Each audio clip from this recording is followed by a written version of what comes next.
Hey, I had St. Louis blues on my sort of radar this week. A couple of my students are working on it, and it made me think, God, you know what? I don't have enough. We don't have enough John Fahey songs here.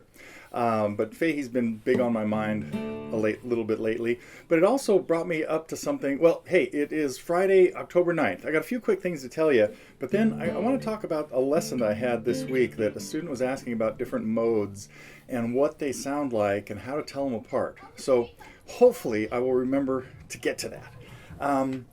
Let's see. Well, first let's go over what's going on in St. Louis blues. Written by W.C. Handy back in about 19, I think it was 14. And interesting that he even started using the term blues for a song like that is not a 12-bar blues. Well, it's got too many sections in it. It's got a section in D minor that is in that's only 8 measures long. It does have a 12-bar. This is a 12-bar thing. To chord 4. I'm in drop D, by the way. Back to 2 measures of 1. Back to 4.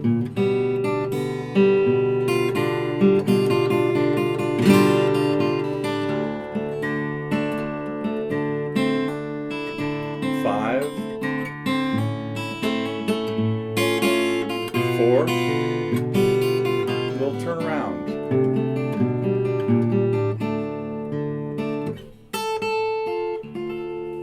And then it goes into the D minor stuff. Anyway, really cool. I had a little presentation for my wife's 5th grade class, and we talked about blues and ragtime. I'm kind of taking them through little musical progression. I think I talked about a few weeks ago about going into Stephen Foster and Henry Clay work. If I didn't do that, remind me, and I'll tell you that story next week. But I think I told the grandfather's clock story a couple of weeks ago. Anyway, now we're up to blues. I asked them about some of the stuff that came a little bit later, what they thought might be later than the folk music or the songs of the 19th century. Oh, there were some cool ones in the 1890s. After the Ball. Let me think about that. How did I do it? There we go.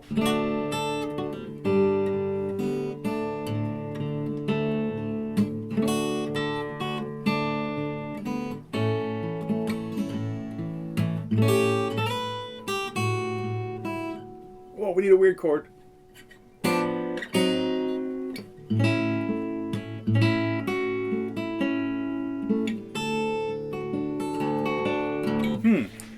I should work on that. Anyway, so there were these popular songs from the 1890s that then turned into, well, ragtime, and shortly after that, blues and jazz. And so I asked them what they thought might be coming next, and they said, well, Elvis Presley, right? I said, we got a few more things to get through. We got to talk about blues and jazz first, and then we'll get into rock, rockabilly, that kind of stuff.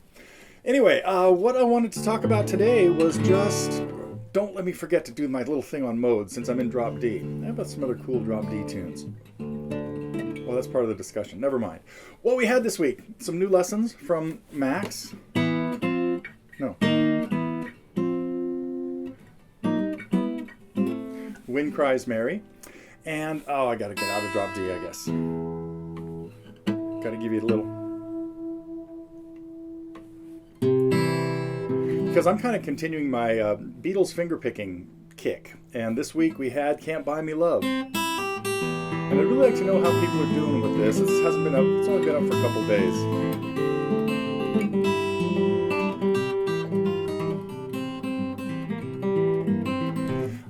I hope I'm not overestimating how difficult that little part is right there, keeping the third finger moving back and forth between the fifth and sixth strings while playing melody notes with the first. So if some of you, hardcore finger pickers have messed around with that, I'd really like some feedback on it as to if it, how difficult it seems. So that's the story on Can't Buy Me Love. Oh yeah, it hasn't been a couple days. It's only been today, I think, that we got it up.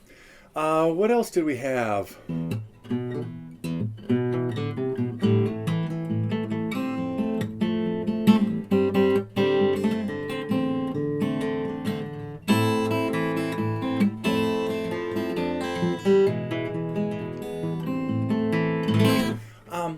I think I accidentally started playing that a couple of weeks ago and got a few requests from people saying, oh, just do a whole lesson on that. That was too cool, especially the Leon Russell thing.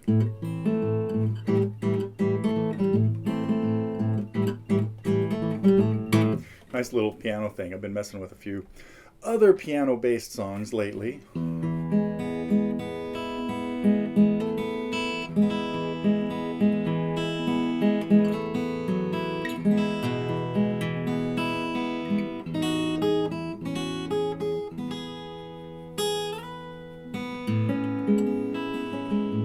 So all things that will hopefully turn into lessons in the near future.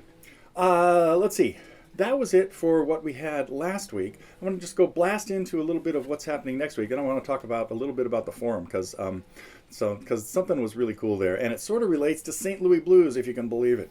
And that was, so next week I have a couple of really, we found a veritable gold mine of stuff that has been available only on DVDs of lessons we had put together. And somebody else had asked recently about Max's lessons on Fretboard Fundamentals. And so it's sort of a companion piece to my guitar geography and stuff like that. So I know a lot of my students have been working on understanding the fretboard better. So we're going to start this. It's a long series. There's like 3 hours worth of video in there, and I'll be starting to leak that out probably a day at a time starting next week. We also have, let's see, more Beatles fingerpicking stuff coming in.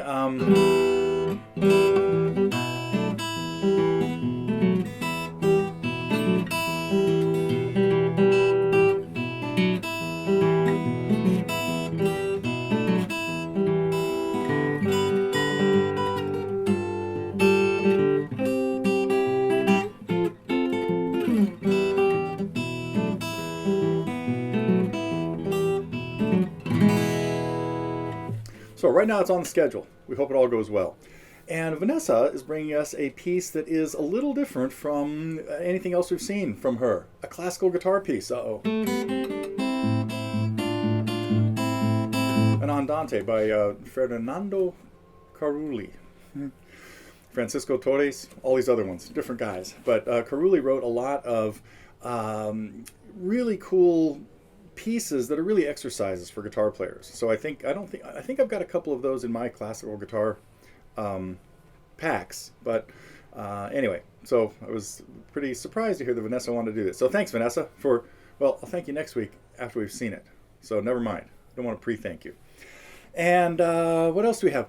Aerosmith, bringing out Dream On, which I can't remember how it goes right now. But so I want to get back to what I want to talk about here. Oh no, first, yes, I was talking about, I have something I want to do on the forum because we used to have a thread on the forum called the Listening Post where people would post things, I did a lot of them, but of stuff you just wanted other people to listen to. And Daryl put up one of Josh Turner and his friends, a bunch of young, really talented musicians. It's so cool to see the next generation, or this is like 2 generations past me, I guess. They're younger than my kids. Maybe not. They're right in that ballpark.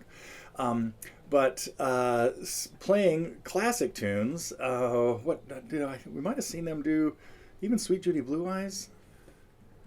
No, no, no. Oh, no, no, no. It was Operator, I think. It was a Jim Croce tune, outside on a patio. And then recently, this one, and Your Bird Can Sing, is pretty cool. Strangely enough, when I watched that, the next video that popped up was St. Louis Blues.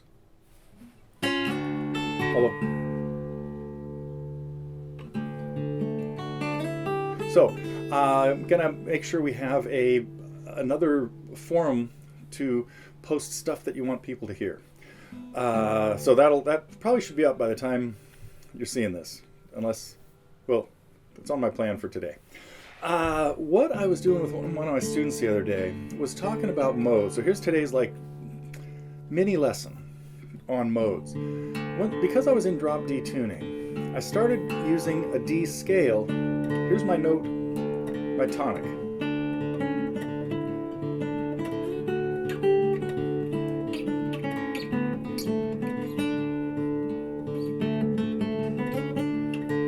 That's what it sounds like if I'm improvising with a major scale just on the G string.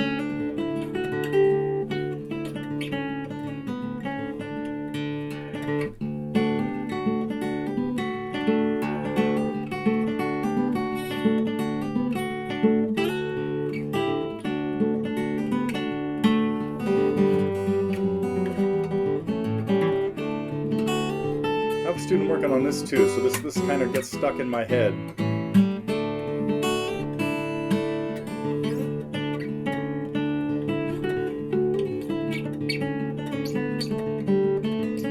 Now, if I take away one of the sharps in this key, or in this scale, I'm in the key of D, which means I've got two sharps.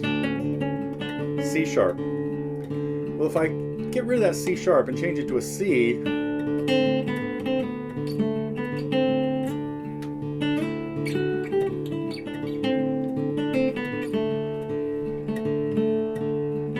in the Mixolydian mode. Oops, that was major again. If you hear that, it's major. If you hear this, it starts sounding a little bit bluesy, right? Well, so that was my playing notes based around D, but with only one sharp. I took away the C sharp. I'm going to take away another sharp. Instead of F sharp,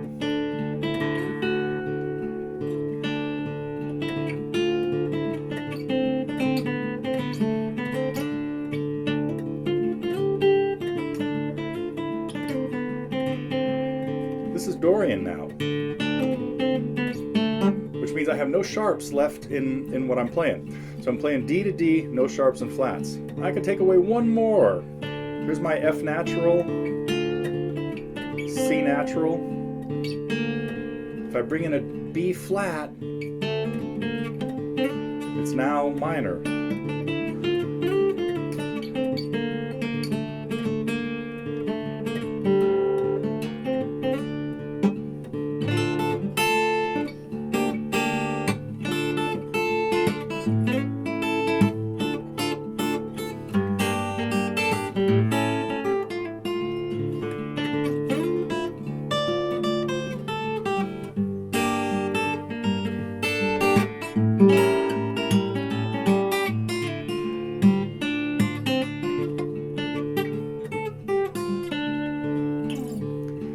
Now, then I wrote a song 20 years ago.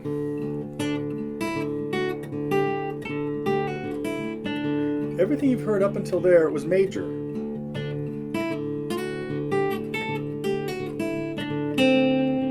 Made it Mixolydian. Made it minor.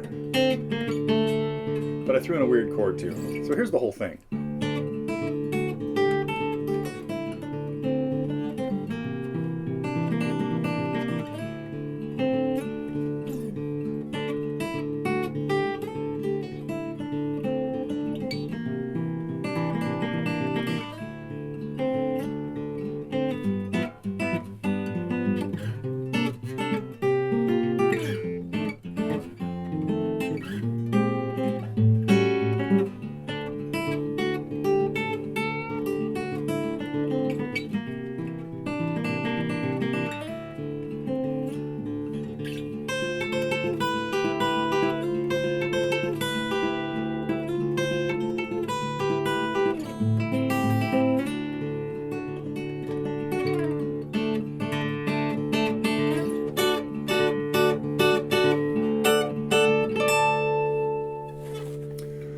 Anyway, sorry, just had to ramble on a little bit about that. So, just wanted to get a little feel for 4 different modes that are all just one note different than the last one. Major, you lose the sharp on 7 or the half step at 7, it makes it Mixolydian.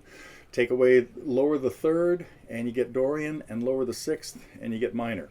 So there's 3 notes different between D major and D minor.